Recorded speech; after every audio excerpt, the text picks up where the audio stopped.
Very good morning students. बच्चों में अपने प्रीवियस लेक्चर में आपको भूगोल पार्ट 4 खनिज तथा ऊर्जा संसाधन चैप्टर का रिवीजन करवा रही थी। आज मैं आपको इतिहास पार्ट 1 यूरोपियनों का भारत में आगमन चैप्टर का रिवीजन कराने जा रही हूँ। तो हम लोग बात करते हैं कि बच्चों बहुत यूरोपीय थे जिन्होंने हमारे भारत में क्या किया था, आगमन किया था, प्रवेश किया था। तो हम बात करने जा रहे हैं कि कौन से यूरोपीय थे जिन्होंने भारत में आगमन किया था। तो सबसे पहले बात करते हैं बच्चों पुर्तगाली। तो पुर्तगाली में सबसे पहले बच्चों वास्को डिगामा को 1498 में लिस्बन से भारत भेजा गया। जो वास्को डिगामा था जिसने सबसे पहले हमारे समुद्री मार्ग की खोज की थी, तो ये हमारा क्या था, ये हमारा पुर्तगाली नाविक था जिसको 1498 में लिस्बन से भारत भेजा गया ताकि वह भारत से यूरोप तक का सीधा समुद्री मार्ग खोज सके। उसके बाद कौन आया था बच्चों, अल्मेडा। तो अल्मेडा जो था 1505 में सितंबर माह में भारत पहुंचा था, जिसका उद्देश्य था अंजादिवा, मैन्यूर तथा कोचीन में किला बनाना।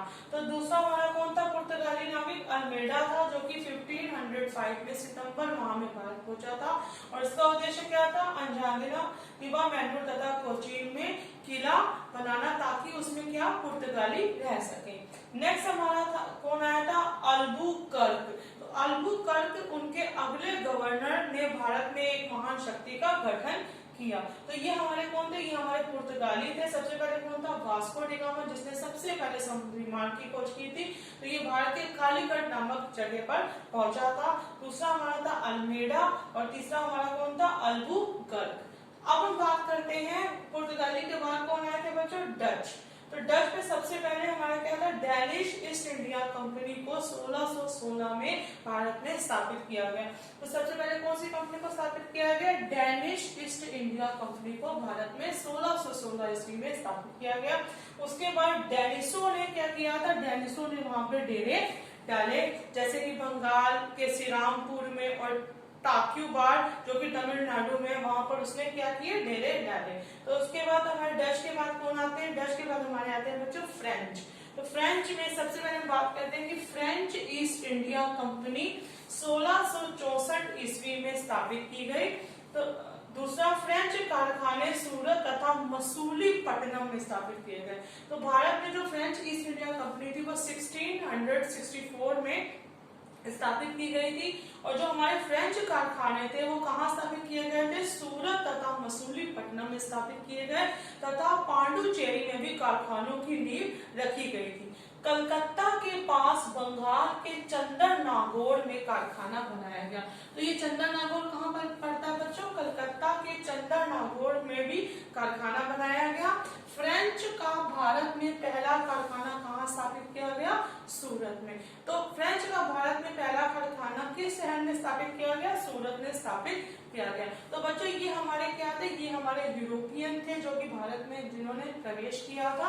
सबसे पहले हमारे कौन थे, पुर्तगालीज आए, पुर्तगालीज के बाद हमारे डच आए और डच के बाद हमारे कौन लोग आए थे बच्चों, फ्रेंच लोग आए।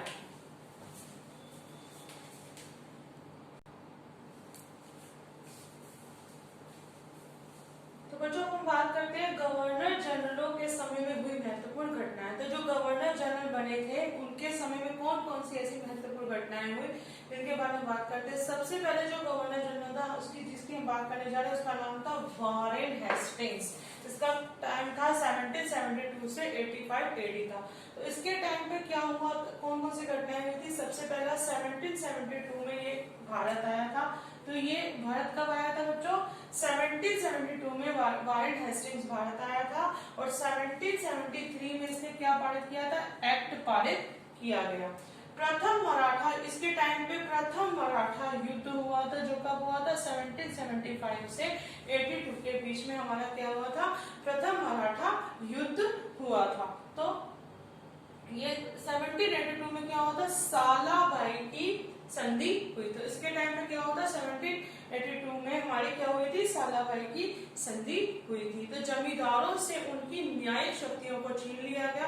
तो इसके शासनकाल में क्या हुआ था कि जो जमींदार थे उनसे उनकी न्यायिक शक्तियों को छीन लिया गया था तथा सिविल व आपराधिक न्यायालयों की स्थापना की गई। तो इसके शासनकाल में, वाराणसी के शासनकाल में जितने भी जमींदार थे उनकी न्यायिक शक्तियों को उनसे छीन लिया गया था और सिविल व आपराधिक न्यायालयों की स्थापना की गई थी। मैसूर का द्वितीय युद्ध 1780 से 84 के बीच में इसी के शासनकाल में हुआ। 1784 में पिट्स भारतीय एक्ट पारित किया गया। 1784 में बंगाल की एशियाटिक सोसाइटी की नींव डाली गई। तो क्या हुआ था इसके टाइम पीरियड में बच्चों? सबसे पहले कब आया था भारत? 1772 में। 1773 में एक्ट पारित किया गया। प्रथम मराठा युद्ध तथा 1782 में सालाबाई की संधि हुई। मैसूर का द्वितीय युद्ध 1780 से 84 के बीच में हुआ और 1784 में पिट्स भारतीय एक्ट पारित किया गया। 1784 में बंगाल की एशियाटिक सोसाइटी की नींव डाली गई। अब हम दूसरे गवर्नर जनरल की बात करते हैं, लॉर्ड कॉर्नवालिस, जिनका टाइम पीरियड था 1782 से 93 एडी के बीच में। तो इनके टाइम पीरियड में कौन सी महत्वपूर्ण घटनाएं हुई थी? सबसे पहले हम बात करते हैं 1790 से 92 का तृतीय युद्ध इनके टाइम पीरियड में हुआ। 1792 में श्रीरंगपट्टनम की संधि हुई। 1793 के कॉर्नवालिस कोड द्वारा अनेक न्यायिक सुधार हुए। तो 1793 में क्या हुआ था? कॉर्नवालिस ने एक कोड बनाया था जिसको नाम दिया गया था कॉर्नवालिस कोड। तो 1793 के कॉर्नवालिस कोड द्वारा अनेक न्यायिक सुधार किए गए। 1793 में बंगाल में क्या किया गया था? स्थायी बंदोबस्त जारी किया गया था। तो स्थायी बंदोबस्त अधिनियम पारित किया गया था। तो ये किसके टाइम पीरियड में ये महत्वपूर्ण घटनाएं हुई थी? लॉर्ड कॉर्नवालिस के टाइम पे ये महत्वपूर्ण घटनाएं हुई थी।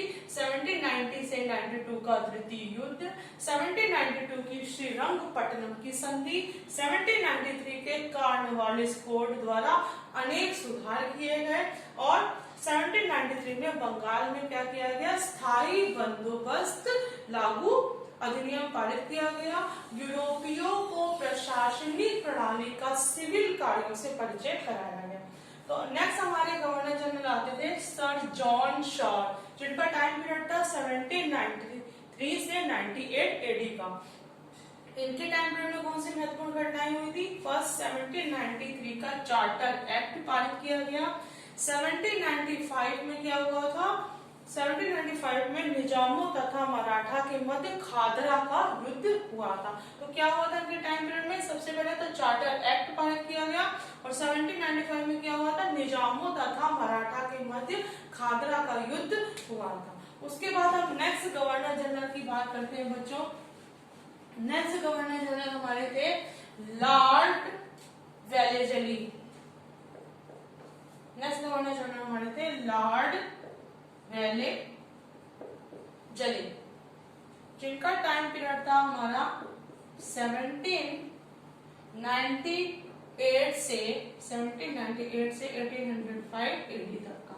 तो इनके टाइम पे कौन सी महत्वपूर्ण घटनाएं हुई थी? सबसे पहले 1798 में सहायक संपत्ति सिद्धांत का, 1798 में कौन से सिद्धांत का बच्चों? सहायक संपत्ति सिद्धांत का इन्होंने क्या कराया था? परिचय कराया था। सिद्धांत का परिचय कराया। 1798 में सहायक संपत्ति सिद्धांत का परिचय कराया तथा प्रथम संधि हुई थी हैदराबाद के निजाम के साथ। सेकंड क्या होता? 1799 में चतुर्थ मैसूर का युद्ध हुआ। 1799 में क्या होता बच्चों? चतुर्थ मैसूर का युद्ध। उसके बाद 1803 से 5 तक के बीच में क्या हुआ था? द्वितीय मराठा युद्ध हुआ। द्वितीय मराठा युद्ध हुआ। उसके बाद 1802 में बेसिन की संधि हुई। कौन सी संधि हुई? बेसिन की संधि।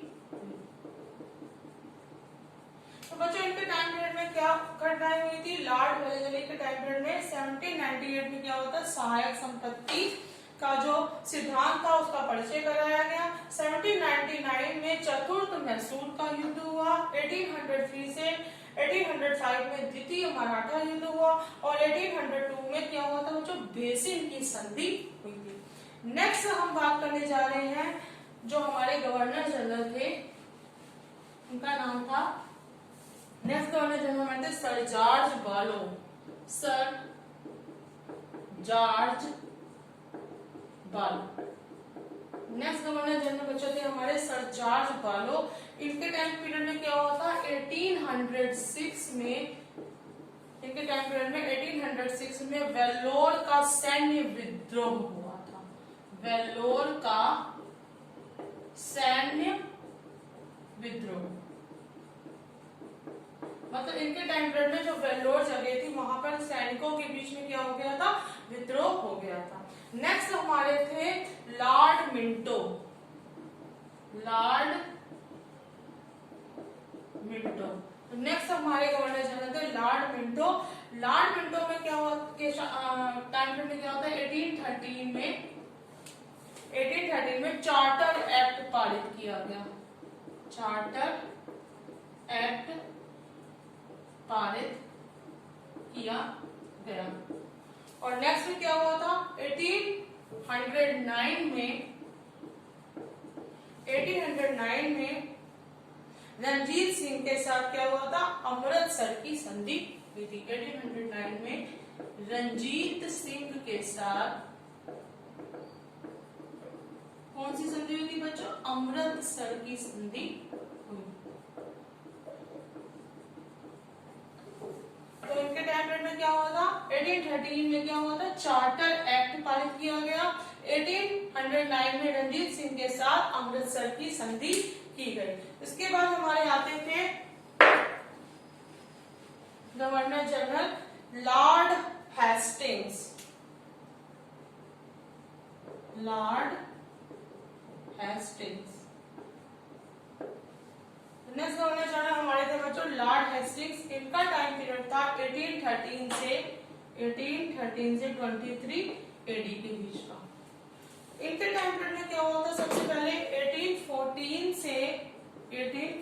से 16 के में क्या हुआ था, 16 के बीच में एंग्लो नेपाल का युद्ध हुआ था। एंग्लो नेपाल युद्ध हुआ। उसके बाद क्या हुआ था बच्चों, 1817 से 19 में तृतीय मराठा युद्ध हुआ। 1817 से 19 में क्या हुआ था बच्चों, तृतीय मराठा युद्ध हुआ। नेक्स्ट है 1817 से 18 में पिंडारियों के साथ विद्रोह हुआ। 1817 से 18 में पिंडारियों के साथ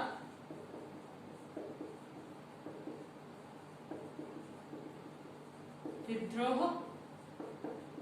हुआ। उसके बाद 1920 में मद्रास के गवर्नर थॉमस मुनरो के द्वारा, 1920 में जो मद्रास का गवर्नर था जिसका क्या नाम था, थॉमस मुनरो।